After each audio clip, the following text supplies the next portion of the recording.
Donald Trump sent the special relationship into meltdown today after lobbing a series of extraordinary verbal hand grenades at Theresa May on his visit to the UK.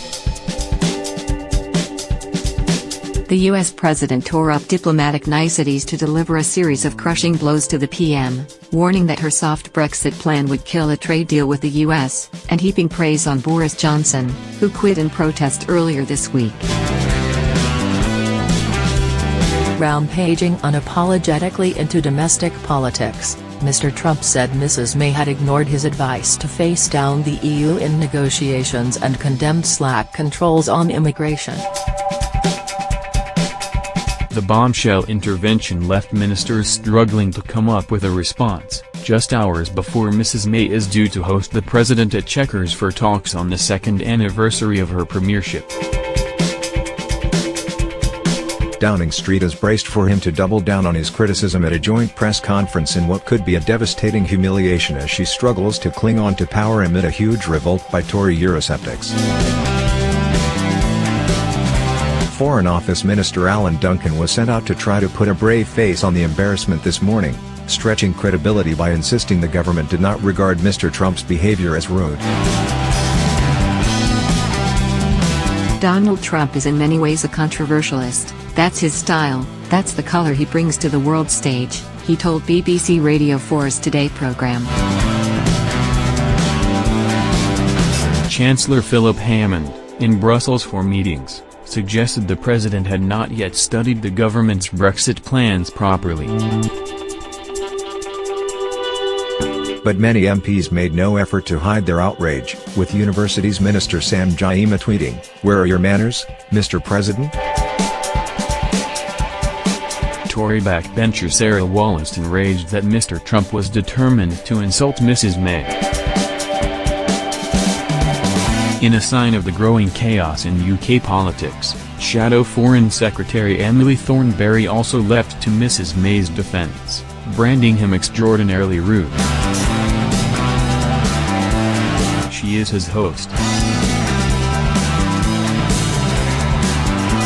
What did his mother teach him? Mrs. Thornberry said.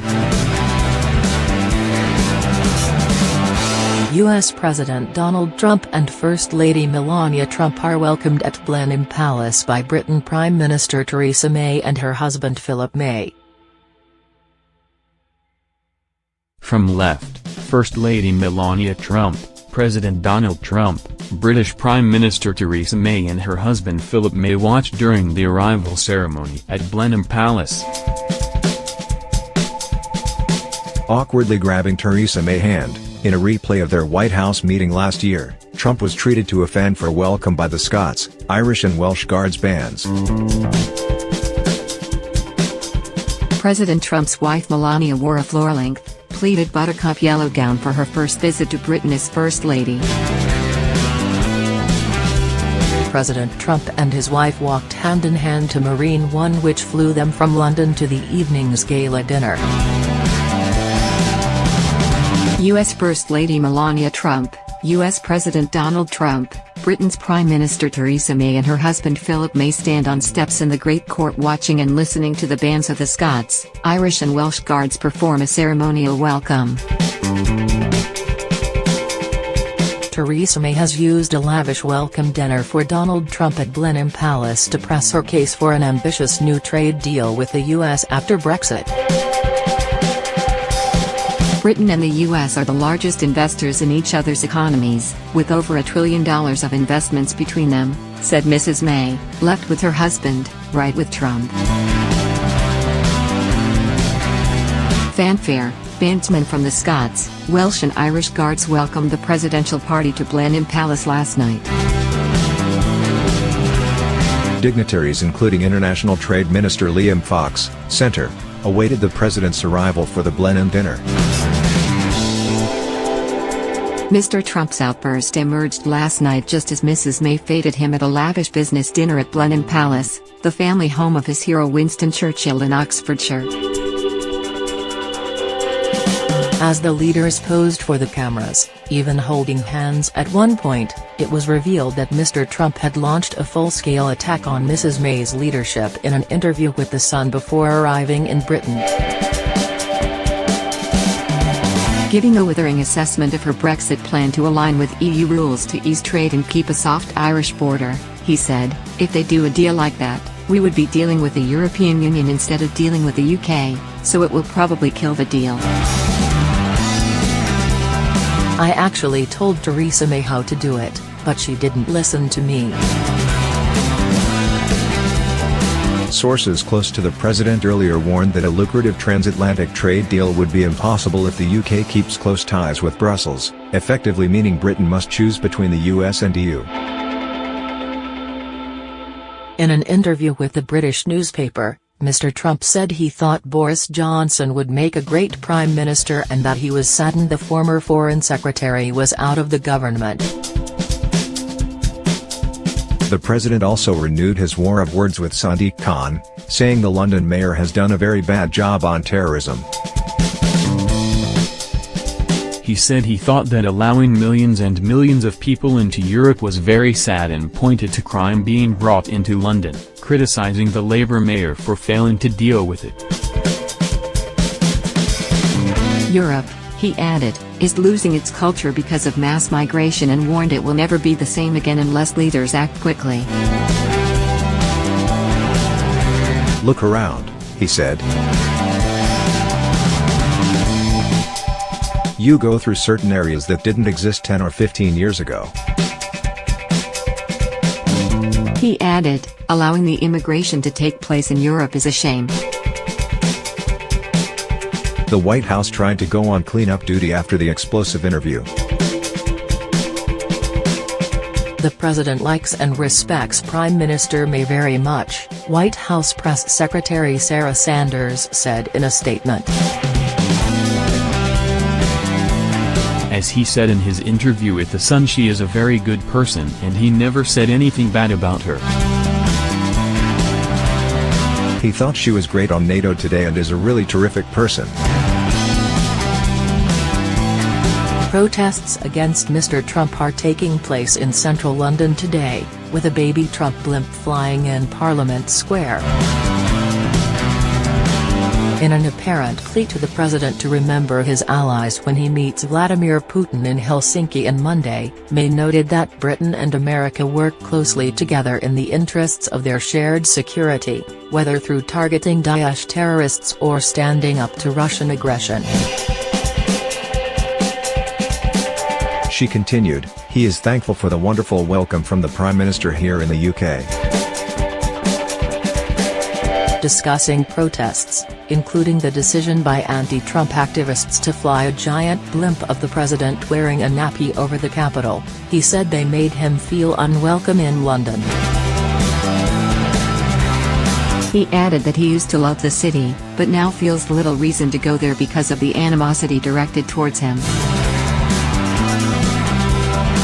But he did say he respected the Queen, telling The Sun she is a tremendous woman who has never made any embarrassing mistakes.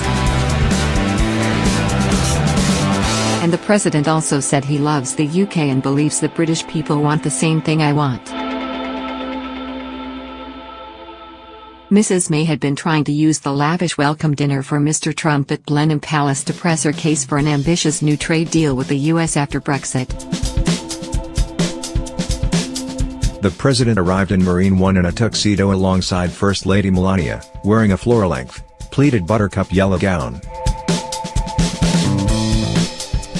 Awkwardly grabbing Theresa May's hand, in a replay of their White House meeting last year, Trump was treated to a fanfare welcome by the Welsh, Irish and Scots Guards bands. The president was given a performance of Amazing Grace featuring a bagpipe solo during his red carpet reception as well as Liberty fanfare and the national emblem. Critics of the Prime Minister's proposals for future relations with the EU claim that her willingness to align with Brussels' rules on agricultural produce will block a US deal.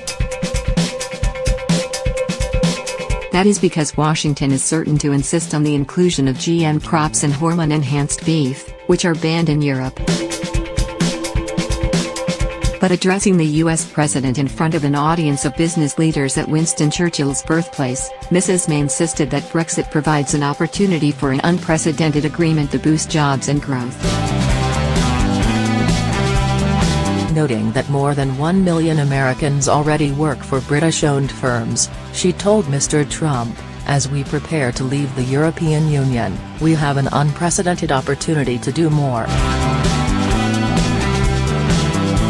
Mrs. May said that the history, language, values and culture shared by the UK and US inspire mutual respect and make the two nations not just the closest of allies, but the dearest of friends. A member of security cleans the limousine of U.S. President Donald Trump and First Lady Melania Trump at Blenheim Palace this evening. It's an opportunity to reach a free trade agreement that creates jobs and growth here in the UK and right across the United States. It's also an opportunity to tear down the bureaucratic barriers that frustrate business leaders on both sides of the Atlantic. And it's an opportunity to shape the future of the world through cooperation in advanced technology, such as artificial intelligence. She also highlighted the importance of transatlantic business links to a president who has sometimes seemed more interested in forging new links with former adversaries around the world than nurturing long-standing partnerships. Britain and the US are the largest investors in each other's economies, with over $1 trillion of investments between them, said Mrs. May. And she told the president, "The strength and breadth of Britain's contribution to the US economy cannot be understated." The UK is the largest investor in the US, providing nearly a fifth of all foreign investment in your country. We invest 30% more than our nearest rival. More than 20 times what China invests. And more than France and Germany combined. That all means a great deal more than simply numbers and bank accounts. The Duke of Marlborough, James Spencer Churchill, right in both photos above, with his son the Marquis of Blandford, who both welcomed the Trumps to their ancestral home Blenheim Palace. Defense Secretary Gavin Williamson arrives in a tuxedo at Blenheim Palace as President Donald Trump is given a formal welcome. Guests are expected to enjoy a meal of Scottish salmon, English beef and a dessert of strawberries and cream. Pictured, William Hague arrives. Foreign Secretary Jeremy Hunt and his wife Lucia arrive at Blenheim Palace, Oxfordshire, for a dinner hosted by Prime Minister Theresa May for President Donald Trump. It means jobs, opportunities and wealth for hard-working people right across America. British firms represented at the Blenheim banquet alone employ more than 250,000 people in the US, she said.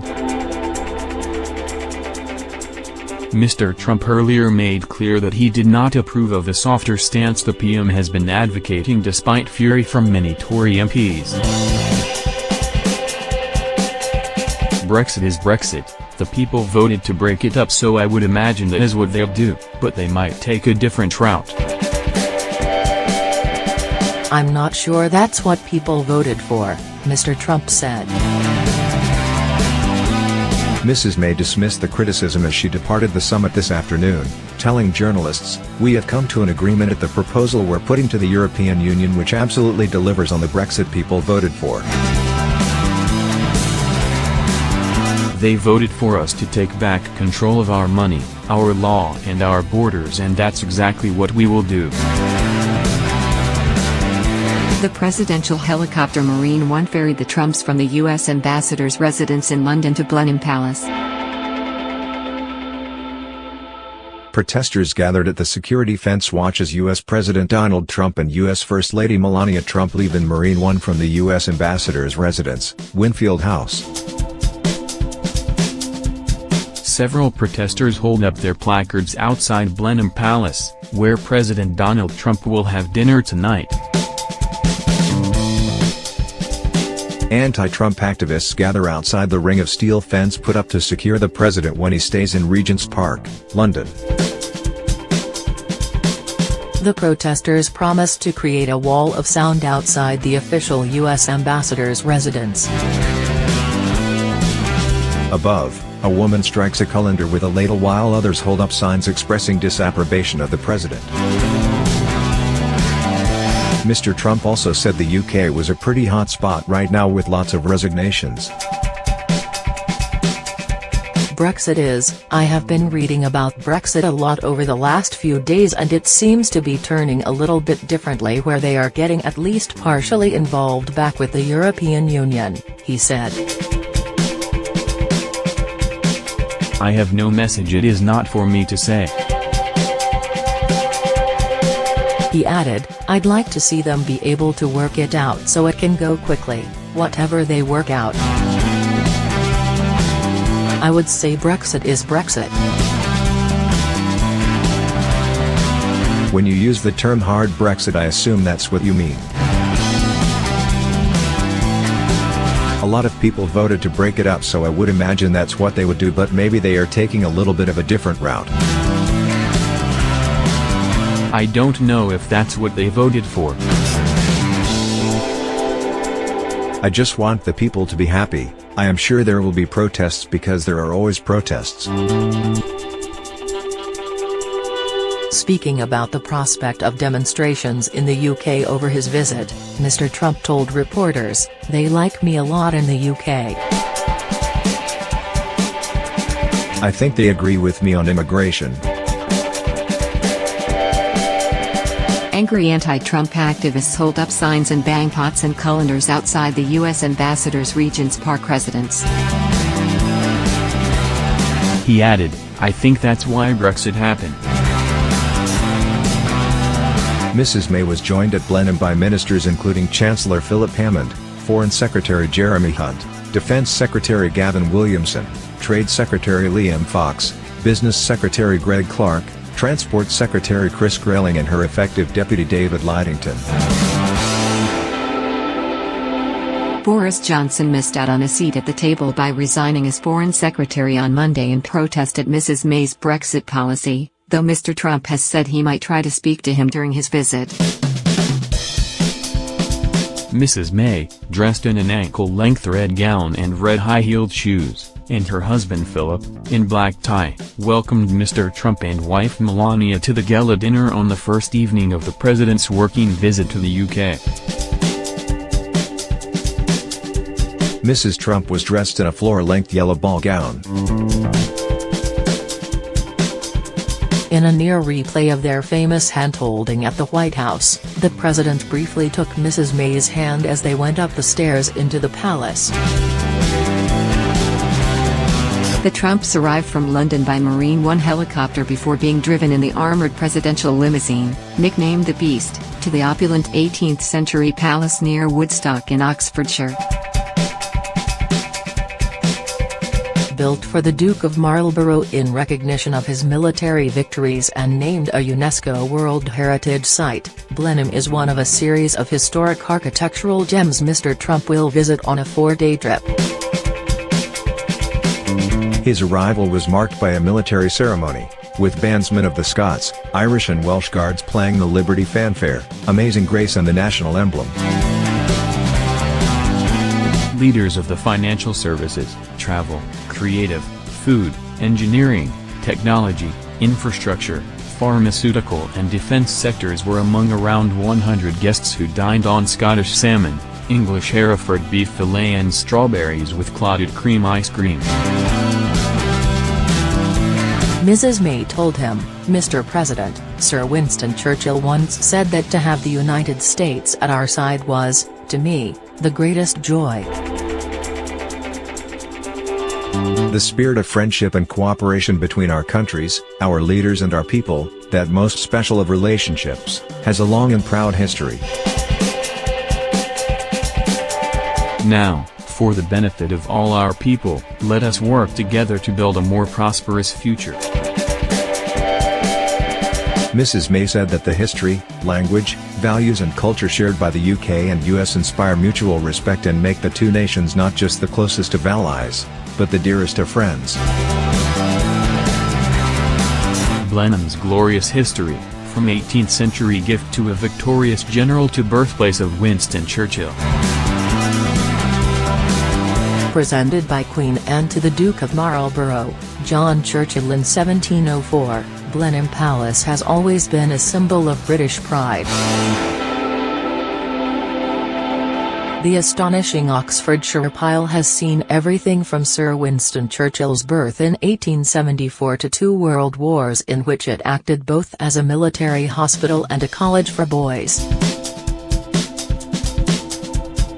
Churchill, who also married his wife, Clementine Hozier at the palace, once said, "At Blenheim I took 2 very important decisions, to be born and to marry. I am content with the decision I took on both occasions." The Baroque-style site set in 11,500 acres was listed as a World Heritage Site by UNESCO in 1987 and is owned by 13 trustees including Sir Rocco Forte of Rocco Forte Hotels. Currently the 12th Duke of Marlborough, Jamie Blandford, and his family live in a section of the palace, although he does not appear to be on the Board of Trustees. The astonishing Oxfordshire pile has seen everything from Sir Winston Churchill's birth in 1874 to 2 world wars in which it acted both as a military hospital and a college for boys. Churchill, who also married his wife, Clementine Hozier at the palace, once said, "At Blenheim I took 2 very important decisions, to be born and to marry. I am content with the decision I took on both occasions." In more recent years, Blenheim has been used as a set in a number of blockbuster films. The famous Harry Potter tree that appeared in Severus Snape's flashback scene in Harry Potter and the Order of the Phoenix still stands in the palace grounds, despite fears the ancient cedar had developed a deadly disease 2 years ago. The palace's additional film credits include the James Bond film, Spectre 007, in which it doubled as Rome's Palazzo Cadenza, and Mission Impossible, Rogue Nation, in which the building's Green Writing Room acted as the set for a crucial meeting between the British Prime Minister and a secret agent. Perhaps Mission Impossible's location team were inspired by the events of September 1940. When MI5 used Blenheim Palace as a real-life base. Originally called Woodstock Manor, the land was given to the first Duke of Marlborough by the British in recognition of an English victory over the French in the War of the Spanish Succession. A column of victory stands central to the 2,000 acres of parkland and 90 acres of formal garden landscaped by Lancelot Capability Brown. At 134 feet tall, the monument depicts the first Duke of Marlborough as a Roman general. Meanwhile, the magnificent Baroque palace was designed by Sir John Vanbrugh, who reportedly aimed to create a naturalistic Versailles. In an apparent plea to the president to remember his allies when he meets Vladimir Putin in Helsinki on Monday, she noted that Britain and America work closely together in the interests of their shared security, whether through targeting Daesh terrorists or standing up to Russian aggression. The Countess of Wessex's orchestra played British and American hits of the 20th century during dinner. And Mr. Trump, whose mother was Scottish, was due to be piped out by the Royal Regiment of Scotland as he and Melania left to spend the night at the U.S. ambassador's residence in London's Regent's Park. Outside the palace gates, several hundred protesters waved banners and placards reading "Dump Trump, not welcome here," Protect children, not Trump, and keep your tiny hands off my pee. Trump touched down in Britain for his first official visit early yesterday after landing at Stansted Airport. He said, "I think they like me a lot in the UK." Most people, a number of whom said they worked at the embassy in London, were tight-lipped as they left a secured area in the park near the U.S. ambassador's residence, where Mr. Trump and his wife Melania stayed overnight.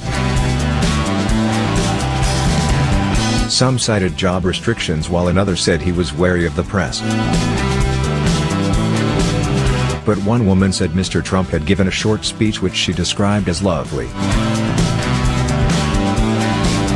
U.S. President Donald Trump and First Lady Melania were given the Guard of Honor by the RAF after arriving in the UK today. Earlier, President Trump and Melania walked from Air Force One as they landed at Stansted Airport this afternoon. Britain's most elite counter-terrorism police unit XFO are also shadowing the U.S. president during his high-profile stay. The exterior of the Trump Arms public house in West London, formerly named the Jameson, which has embraced the arrival of U.S. President Donald Trump. Damien Smith, from County Antrim in Northern Ireland, runs the establishment. He told the newspaper, "America is our biggest ally. They're our best friends in the world. They'd be the ones here first if something went wrong, not Germany, not France." "I think these people protesting his visit are rude and insulting." Donald Trump raises his fist in the air as he lands at the U.S. ambassador's historic London home at the start of his 4-day tour. Marine One carrying the Donald and his wife passes the BT Tower and comes into land at the U.S. ambassador's central London residence this afternoon. Another man, who did not wish to give his name, said, "It was very complimentary to England and to the allies that we have, very positive." The U.S. president, 72, who will meet the Prime Minister and Queen during a 4-day red carpet visit, landed at Stansted Airport on Air Force One at just before 2 p.m. and walked off hand-in-hand with First Lady Melania. America's Commander-in-Chief has 1,000 of his own staff in the UK and a giant motorcade led by his bomb-proof Cadillac nicknamed the Beast, as well as multiple helicopters including Marine One to fly him around. The President and his First Lady were met on the tarmac by U.S. Ambassador Woody Johnson and UK Trade Secretary Liam Fox before he was whisked off to Mr. Johnson's house near Regent's Park. Earlier, Mr. Trump gave an extraordinary press conference in Brussels after giving NATO leaders a bruising over defense cash, where he wrote off protesters and said Theresa May's Brexit deal probably wasn't what Britons voted for. When asked about the threat of mass demonstrations, he said, "I think it's fine. A lot of people like me there. I think they agree with me on immigration. I think that's why Brexit happened." Donald Trump salutes the U.S. Marines who flew him from Stansted to Regent's Park in London on the first day of his 4-day tour. Mr. Trump and Melania hold hands and talk to U.S. Ambassador Woody Johnson, who will give them a place to stay tonight. Marine One, the President's helicopter, is one of a large number of aircraft he has brought with him for the British visit, shown here landing with him inside. His aerial entourage followed him, and included an Osprey helicopter carrying elite troops from the U.S. Marine Corps protecting him in the UK. Protesters, meanwhile, staged a noisy gathering near Winfield House where Trump and his wife Melania spent the night. A large group of demonstrators adopted an alternative version of England's World Cup anthem Three Lions as they sang and shouted, "He's going home, he's going home, he's going, Trump is going home" in Regent's Park. A wide range of campaigners, including unions, faith and environmental groups, came together to unite in opposition to Mr. Trump's visit to the UK, organizers said. Bells and whistles rang out alongside cheers and claps for speakers throughout the protest, staged near the U.S. ambassador's official residence, as the crowd was encouraged to shout loudly in the hope Mr. Trump could hear.